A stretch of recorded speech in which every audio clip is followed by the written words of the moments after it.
스트레스성 탈모입니다. 축복과도 같은 새 생명이 주는 기쁨에 한창 행복해야 할 시기에 어마어마한 스트레스로 탈모가 온 프랑스인 임산부 클로에. 그녀가 이렇게 스트레스를 받는 이유는 바로 사고뭉치 딸 알마 때문인데요. 소중하게 그녀를 키워왔다고 생각하지만 딸은 어쩐 일인지 계속 엇나가기만 해라. 클로에와 재혼한 한국인 남편은 그녀가 힘들어하는 모습을 보다 못해 한 가지 제안을 하게 됩니다. 방학 때라도 딸을 한국에 있는 시어머니에게 맡기자는 것이죠. 한국으로 가게 된 날, 알마를 울부짖으면서 가기 싫다고 난리를 피웁니다. 그 모습을 보며 자기 속 편하자고 딸을 보냈다는 죄책감에 시달리게 된 클로에. 매일 악몽에 시달리던 중 한국에서 한 통의 전화가 오는데요. 전화를 받은 클로에는 수화기를 타고 들려오는 소식에 경악하고 맙니다. 대체 어떤 일이 있었던 것일까요? 함께 알아보겠습니다. 해당 사연은 프랑스인 클로에 씨가 제보해준 이야기와 SNS 내용을 바탕으로 재구성된 스토리입니다. 안녕하세요. 저는 프랑스 스트라스부르에 사는 클로에 로랑이라고 합니다.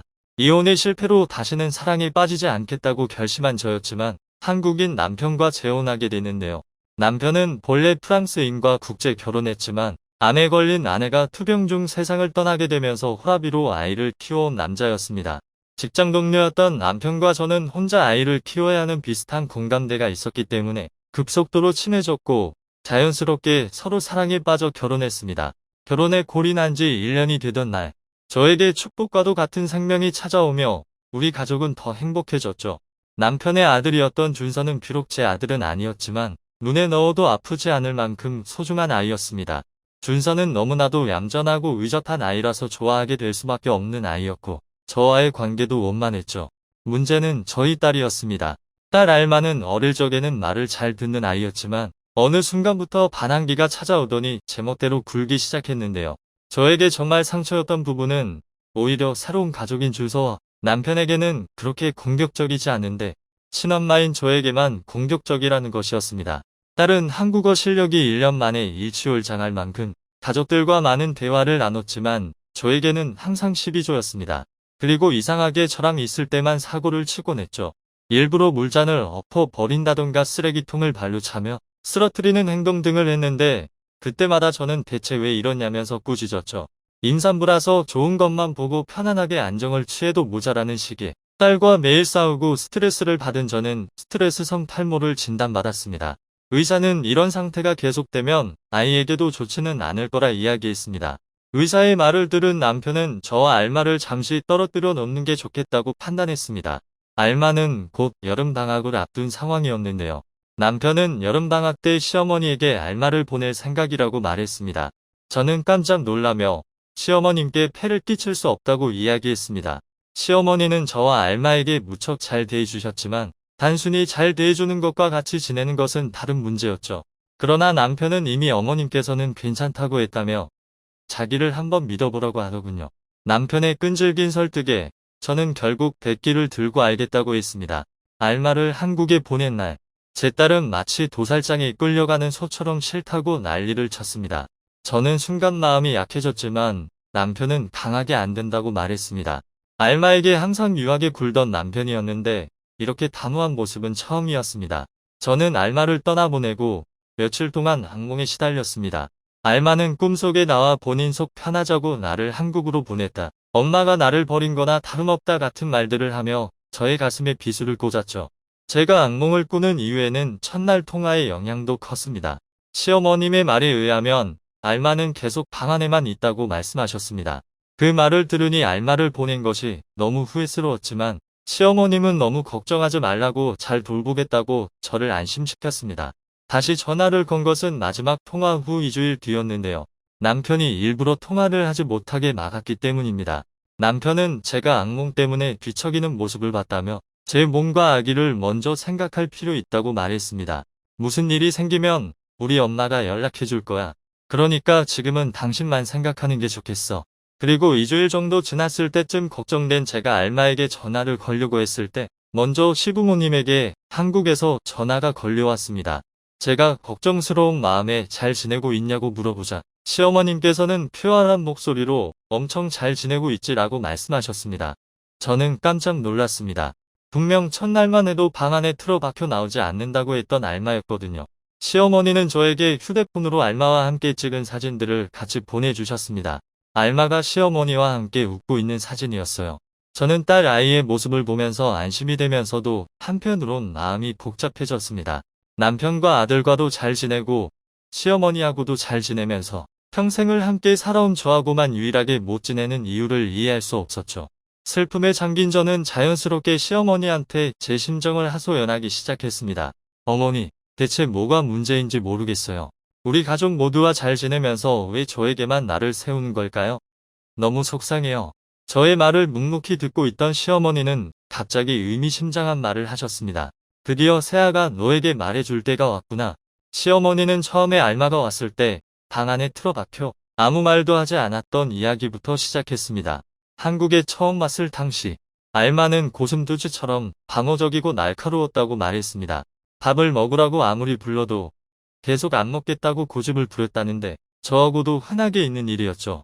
하지만 시부모님은 밥을 먹이기 위해 옥신각신했던 저와 달리 그대로 내버려 뒀다고 합니다.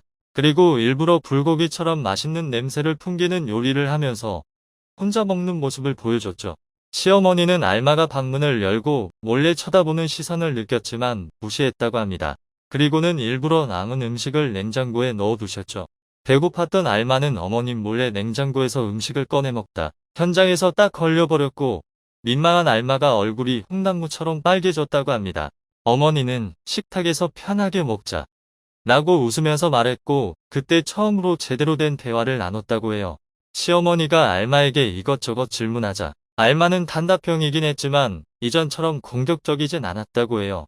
식사를 끝낸 뒤에도 저희 시어머니는 일부러 알마가 뭘 하든 신경을 쓰지 않는 것처럼 행동하며 자기 할 일을 하셨습니다. 실제로는 알마를 다 지켜보고 있었지만 일부러 그런 척 하셨죠. 자기에게 관심 없어 보이는 할머니가 신경 쓰인 알마는 계속 힐끔힐끔 시어머니를 쳐다보곤 했다네요. 그렇게 3일째 아침이 되자 엠마가 할머니는 엄마와 다르게 저를 신경 쓰지 않네요. 라고 말했다고 하더군요. 그래서 시어머니께서 엄마가 너를 어떻게 신경 쓰는데? 라고 물어보니 자기가 집안을 걸어 다닐 때마다 또 무슨 사고를 벌이지 않을까라는 한심한 눈빛으로 쳐다본다라는 말을 했다고 합니다. 저는 그 말을 듣고 순간 굉장한 충격을 받았습니다. 저의 눈빛을 알마가 그런 식으로 생각했다는 것이 서글프기도 하고 양심에 찔리기도 했습니다. 제가 알마와 함께 있을 때 곱지 않은 눈빛으로 쳐다볼 때가 많았던 것은 사실이었으니까요. 하지만 그 눈빛은 걱정과 화가 섞인 눈빛이었지 절대 알마를 한심하게 생각해서가 아니었는데 아이는 그렇게 생각할 줄 몰랐어요. 시어머니는 알마의 말에 왜 너를 한심하게 본다고 생각하냐고 되물었고 실제로 자기가 엄마한테 상처를 많이 입혔기 때문에 그렇다고 말했습니다. 하지만 자기도 엄마한테 상처받은 부분이 많아 자기도 모르게 퉁명스럽게 대꾸하거나 엄마의 차가운 말투에 화가 나 일부러 거친 행동을 하게 된다고 말했습니다. 저는 시어머니의 그 말을 듣고 제가 알마에게 어떤 식으로 말하고 행동했는지 되돌아보기 시작했습니다. 생각해보니 저는 알마한테 친절하게 말한 적이 없었습니다. 어렸을 때는 알마가 말을 듣지 않으면 체벌을 가하면서 엄격하게 굴었었고 알마가 좀 더 잘하고 남편과 준서와 살게 됐을 때는 더 이상 때리지는 않았지만 여전히 버릇없게 굴지 마라, 예의 없게 굴지 마라는 말을 달고 살았죠. 프랑스는 유럽에서도 체벌이 심한 나라 중 하나였고 저 또한 상당수의 프랑스 부모와 똑같았죠. 아이한테는 그렇게 행동해야만 한다고 배웠죠. 나중에 남편과 살게 되면서 아이한테 전혀 체벌을 가하지 않았는데도 잘 자란 준서를 보고는 꼭 체벌이 답이 아닐 수 있겠구나 싶어 때리는 행동을 관두긴 했지만 엄격한 말투만큼은 잘 고쳐지지 않았습니다. 어머니는 제가 알마에게 부드럽게 대화하는 법을 배워야 한다고 했습니다. 아이가 잘못했을 때는 엄격하게 대해야 하지만 항상 엄격하면 오히려 아이가 자랄수록 억하심정이나 부모에 대한 분노만 자라난다고 이야기했죠. 아이가 실수를 해도 일부러 그런 게 아니면 무작정 화를 내지 말라고도 하셨습니다. 시어머니는 저와 알마 두 사람 다 노력해야 한다며 자기가 알마하고도 좀 더 깊게 대화를 나눠보겠다고 하셨죠. 시어머님의 말을 듣고 반성한 저는 아이가 돌아오면 더 부드럽게 대해줘야겠다는 생각이 들었습니다. 그리고 이런 생각을 했던 건 저뿐만이 아니었습니다. 한국에서 돌아온 후 알마 또한 저에 대한 태도를 고치려고 노력하고 있었습니다. 생전 안 하던 다녀오셨어요 같은 간단한 인사부터 시작해서 아침을 만드는 걸 말없이 돕기도 했고 더 이상 저에게 시비도 걸지 않았습니다. 딸 아이도 저를 위해 노력하고 있다는 생각이 들자 저는 가슴이 먹먹해졌습니다. 저는 그 뒤로 아이에게 차가운 말투로 말하지 않으려고 아이도 저의 이런 모습을 보면서 갈수록 더 나은 모습을 보여줬죠. 말투가 부드러워지고 서로 날선 말을 조심하게 되었다고 해서 그동안 깊었던 세월의 골을 한순간에 메울 수는 없을 것입니다. 하지만 여전히 우리 두 사람은 가까워지기 위해 노력하고 있는 만큼 언젠가 말하지 않아도 서로의 마음을 아는 가까운 사이가 될 것을 믿어 의심치 않습니다. 감정의 골이 깊었던 모녀가 현명한 한국인 할머니를 통해 달라진 이야기 어떻게 보셨나요? 클립 뉴스에서는 여러분의 사연을 기다리고 있으니 소개해주고 싶은 사연이 있으시면 언제든 제보 바랍니다.